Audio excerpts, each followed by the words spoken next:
গত 18 এপ্রিল বিকেলে জাফরানের খেতলাল উপজেলার সহলাপাড়া গ্রামের সঞ্চয় খন্দকার উম্মে কুলছুম দম্পতির একমাত্র ছেলে কাফি বাড়ির পাশে খেলতে যায়। রাতে বাড়ি না ফেরায় স্বজনরা খোঁজাখুঁজি শুরু করেন। না পেয়ে 19 এপ্রিল কাফির বাবা সঞ্চয় খন্দকার খেতলাল থানায় একটি সাধারণ ডায়েরি করেন। এরপরই পুলিশের পাশাপাশি মাঠে নামেন র্যাব। নিখোঁজ কাফির সন্ধানে শুরু করে উদ্ধার তৎপরতা। শনিবার দুপুরে স্থানীয়রা বাড়ির পাশের পুকুরের কচুরিপনার ভেতর কাফির অর্ধগলিত লাশ দেখতে পেয়ে পুলিশে খবর দেন। এ ঘটনায় জড়িতদের বিচারের আওতায় আনার দাবি স্বজনদের। কোনো সূত্র, কোনো তথ্য বা কোনো মুক্তিপণ, এমনকি কোনো ক্লু কোথা থেকে আমরা পাইনি। আমরা খুব খোঁজাখুঁজি করছি, পাইনি।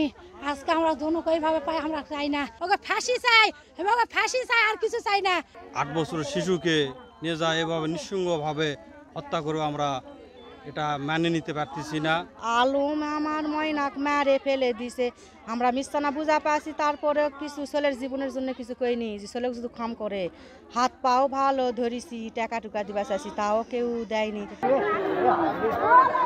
পুলিশ বলছে শিশুটিকে 3-4 দিন আগে হত্যা করা হয়েছে। এ ঘটনায় জড়িতদের দ্রুতই আইনের আওতায় আনা হবে। আমাদের তদন্ত কার্যক্রম চলমান এবং সন্দেহভাজন ব্যক্তিদের গ্রেপ্তারের চেষ্টায় আছি। নিহত কাফি নসিপুর দৌলত গাজী সরকারি প্রাথমিক বিদ্যালয়ের 3য় শ্রেণীর শিক্ষার্থী ছিল। শাহিদুল ইসলাম সবুজ, সময় সংবাদ, জয়পুরহাট।